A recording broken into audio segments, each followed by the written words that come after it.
কিন্তু দুঃখজনক হলো সত্য কথা, গতকালকে স্বাধীন দেশে ঢাকা বিশ্ববিদ্যালয়ের মধ্যে তোফাজ্জল নামে একজন ব্যক্তি, পাগল ব্যক্তি, তাকে চোর নামে আখ্যা দিয়ে বর্বরতা বর্বরতা দেখিয়ে তাদের উপরে পৈশাচিক নির্যাতন করে সেই তোফাজ্জলকে ঢাকা বিশ্ববিদ্যালয়ের মধ্যে সেই মেধাবী নামক কলঙ্ক ছাত্ররা তাকে হত্যা করেছে। কথা বলেন ঠিক কিনা?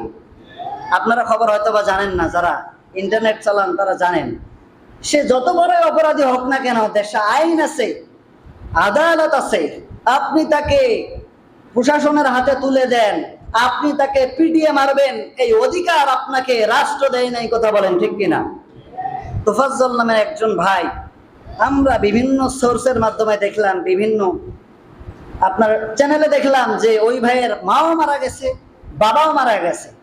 ওই ভাই এক চেয়ারম্যানের মেয়ের সঙ্গে প্রেম করতো, নিয়ে পালায় নিয়ে এসে বিবাহ করছে। ওই মেয়েকে আবার সেখান থেকে নিয়ে গিয়ে চেয়ারম্যান সাহেব অন্য এক জায়গায় বিবাহ দিছে।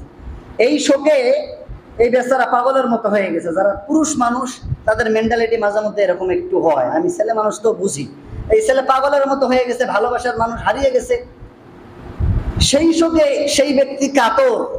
কিছুদিন যেতে না যেতে তার ভাই এসপি না, তার ভাই এসআই ছিল, তার ভাইও কিছুদিন গেলে 15 সালে মারা গেছে। তার মাও মারা গেল, বাবাও মারা গেল, বড় ভাই একজন ছিল সেও মারা গেল। এই সব শোকে এই ছেলেটা অটোমেটিকলি পাগলের মতো হয়েছে, ভারসাম্যহীন রোগীর মতো হয়েছে। সে ঢাকা বিশ্ববিদ্যালয়ের ফজলুল হক হলের মধ্যে যে কোনো কারণবশত ঢুকেছে। যে কোনো মানে পাগল তো নিতে পারে, তো একটা জিনিস বোঝে নাই হয়তোবা। এই কারণে সেই জায়গার কুখ্যাত ছাত্ররা ঢাকা বিশ্ববিদ্যালয়ের মধ্যে, বাংলাদেশের মধ্যে যারা সবচাইতে বড় মেধাবী, তারাই সেই বিশ্ববিদ্যালয়ের মধ্যে চান্স পায়। কথা বলেন ঠিক কিনা? কথা বলেন না কেন? কিন্তু আমরা তাদেরকে বলতে চাই, বাবারা, মেধাবী হওয়ার আগে তোমরা মানুষত্ব আগে অর্জন করে তারপরে তোমরা মেধাবী হও। কথা বলেন ঠিক কিনা? সে মেধার জ্ঞান, মেধা দিয়ে সে ঢাকা বিশ্ববিদ্যালয়ের জায়গায় যে প্ল্যাটফর্ম তৈরি করে নিল, তাকে মানুষত্ব অর্জন করা প্রয়োজন। কথা বলেন ঠিক কিনা?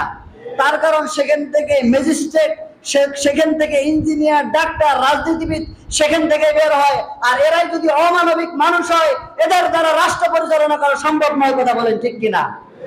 আমরা উদাত্ত আহ্বান করব অন্তর্বর্তীকালীন সরকারকে, এই তোফাজ্জলকে যারা হত্যা করেছে তারা যেই দলের হোক, যেই মতের হোক, তাদেরকে ধরে দৃষ্টান্তমূলক শাস্তি দিতে হবে, যাতে করে আগামী দিনে কোনো মায়ের বুক আর খালি না হয়, আগামী দিনে কোনো ছেলেকে যেন অন্যায়ভাবে হত্যা না করা হয়। কথা বলেন ঠিক কিনা?